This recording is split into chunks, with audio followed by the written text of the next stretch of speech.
आपने पेट को गड़बड़ कर दिया। इसलिए पहले तो एक ध्यान रखो कि अपने खाने की आदत को ठीक करो। एक समय निर्धारित करो कि मैं इतने बजे खाऊंगा और उसी समय खाया करो, ताकि पेट आपका तैयार रहे। और ये 2 दिन 4 दिन करने से नहीं होगा, धीरे धीरे करते करते उसकी आदत सुधरेगी। महीनों इसको प्रयोग करो। अब जैसे खाने का सबसे बढ़िया समय होता है 11 से लेकर 1 बजे लंच का समय होता है। सुबह जो है ब्रेकफास्ट का समय होता है 6:30 से लेकर के 8:30 बजे तक ब्रेकफास्ट। तो 3 घंटे का अंतर मिल गया ना।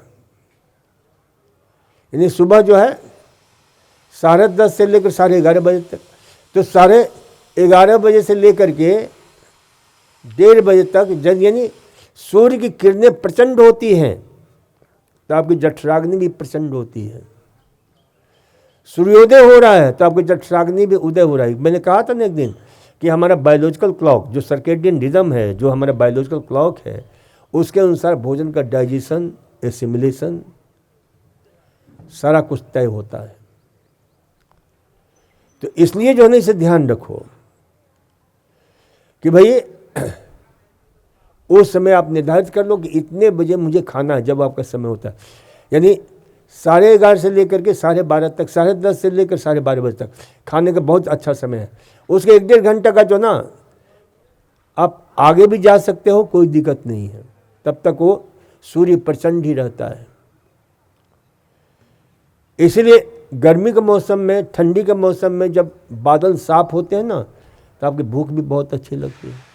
और बादल घिरा रहता है तो देखते हैं ना, कभी सूर्य छिप जाता है, कभी सूरज बाहर आता है। तो इसलिए बरसात के दिनों में ऐसा होता है। बरसात के दिनों में पेट बड़ा गड़बड़ ही रहता है लोगों का, क्योंकि डाइजेशन प्रॉपर होता नहीं है, क्योंकि सूर्य से सीधे जुड़ा हुआ है हमारा डाइजेशन, बायोलॉजिकल क्लॉक।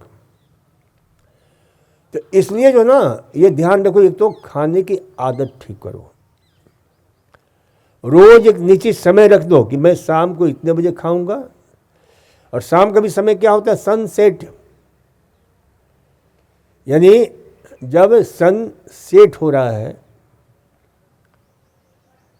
तो जो है ना, उसके 1 घंटा 1.5 घंटा पहले तक और 1-1.5 घंटा बाद तक। यानी मान लो अब गर्मी का मौसम आ गया तो इस समय 7-7:30 बजे सनसेट होगा, तो 8 बजे तक, 8:15 बजे तक खा सकते हैं।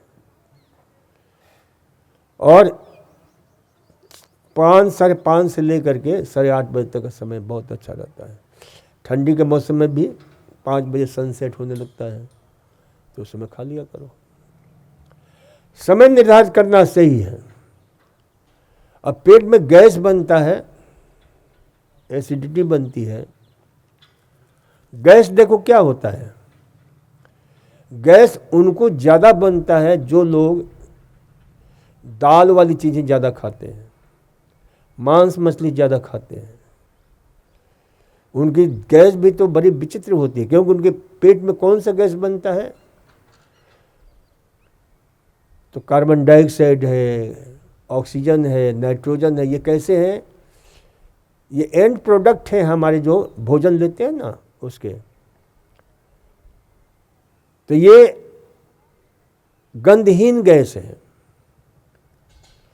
लेकिन जब आपके जो है ना ज़्यादा प्रोटीन वाले आहार खाते हो, अंडा, मांस, मछली, दाल वगैरह, पकौड़ी, कचौड़ी वगैरह, तो उसमें क्या होता है? सल्फर और नाइट्रोजन होता है। तो गैस बनाता कौन सा है? Sulphur dioxide, nitrogen. और ये बहुत ही दुर्गंधित गैस होते हैं, और भी बहुत सारे। इसलिए देखते हैं ना, कई लोगों के पेट ऐसा कचरा घर बना लेते हैं कि यदि गैस निकलता है तो उनके आसपास का वातावरण में इतना प्रदूषित हो जाता है, कोई बैठना पसंद नहीं करता है, कितना भी चेहरा सुंदर क्यों ना हो। क्यों? कि वो जो है ना, भोजन का डाइजेशन और ये सारा गड़बड़ रहा है। तो इसलिए इसे ध्यान रखो कि भोजन को जब पच जाए तब भोजन करो। बीच में कोई आ गया, ये हनुमान जी का प्रसाद है, तुरंत हाथ बढ़ा देते हो, अरे पेट से पूछ तो लिया करोगे, मेरे पेट बता तो सही कि तुझे जरूरत है या नहीं है। वो हम नहीं समझ पाते हैं।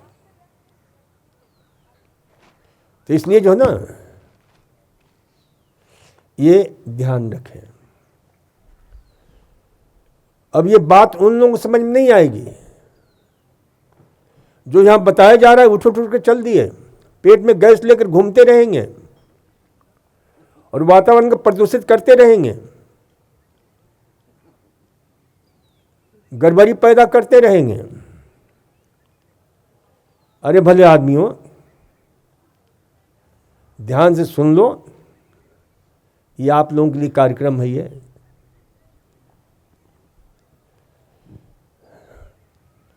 तो इसे ध्यान रखो कि भाई इस प्रकार से अपने जीवन शैली को थोड़ा सा ठीक रखो। दूसरा, 2-3 बातें और ध्यान रखो। जिनके पेट में, खाने के समय कभी भी तनाव और चिंता मत रखो, क्योंकि खाने के समय तनाव और चिंता रखोगे तो पेट के जो न्यूरोकेमिकल्स हैं ना, वो डिस्टर्ब होते हैं।